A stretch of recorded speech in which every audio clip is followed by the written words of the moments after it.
I'm Lisa Norris, and with me again is Randy Cantrell, and this is Walk the Talk.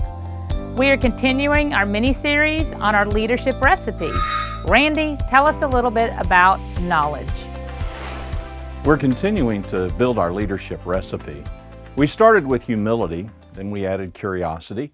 Now we're able to add a critical ingredient, knowledge.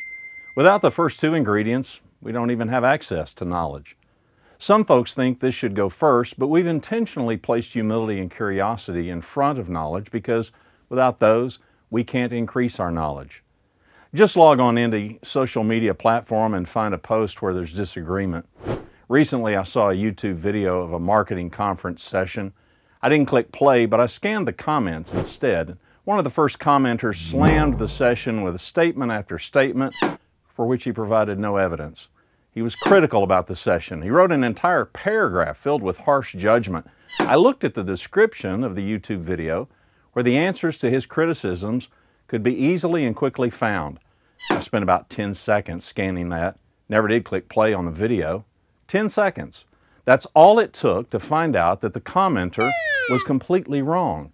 He likely spent minutes crafting his criticism. And so it goes. Knee-jerk reactions, fast assumptions, never mind the facts, don't bother us with those.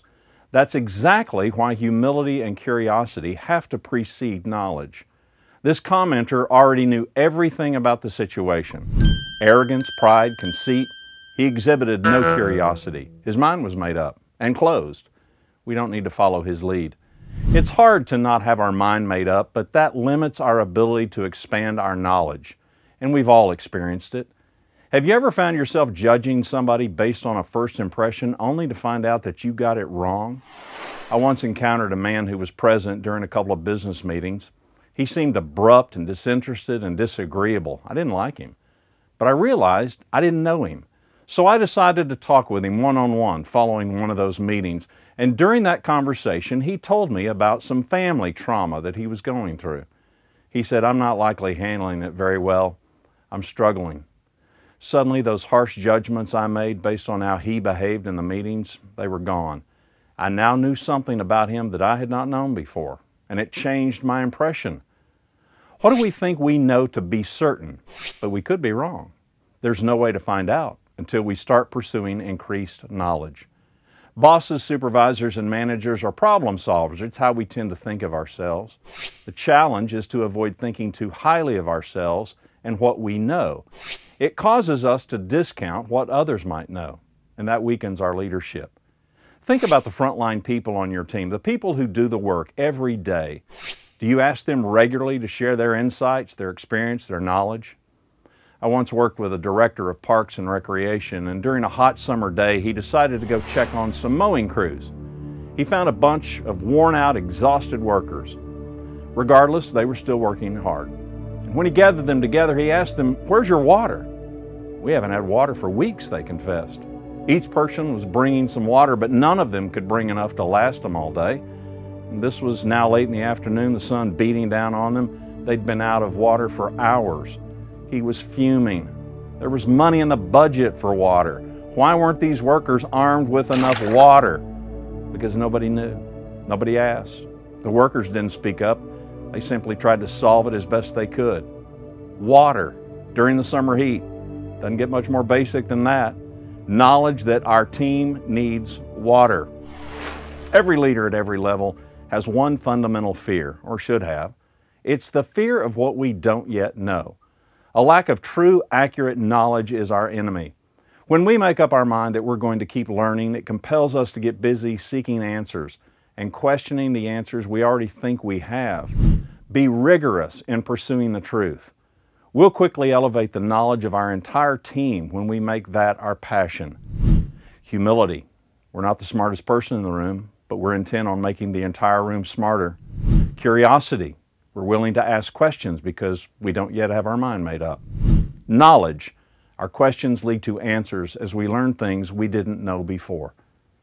Lisa, back to you. Now, let's dig in with some practical application. I read a great article in the Stratford blog that stated true leaders work with others to translate knowledge into initiatives that benefit the organization. They show the way through actions and behavior. Rather than becoming a bottleneck for knowledge, they share it freely and proactively. They seek to teach others to become more effective and less dependent. If knowledge is power, then leadership is greatness. Using that and what you've learned about knowledge, think about a time when you experienced a leader taking time to share or seek knowledge. How did that impact you or impact the team? Pause the video here and discuss as a group.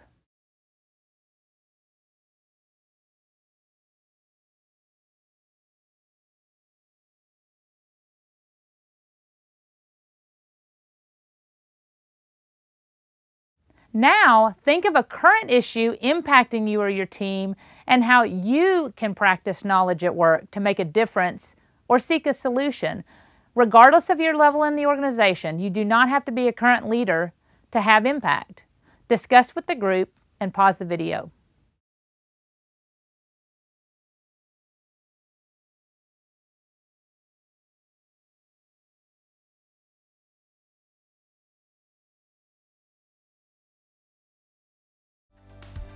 I hope you're seeing now that every ingredient has a purpose. That should be clear as we move through them. But simply listening and hearing about them isn't enough. Are you practicing them? Are you applying what you've learned when you go back to work? If not, how are you going to become better? Walk the talk. Grow great, you and them. Our next ingredient will be understanding. The clear understanding of what we've learned. Want to learn more? Visit our podcast at growgreat.com. Until next time, lead well, make an impact, and walk the talk.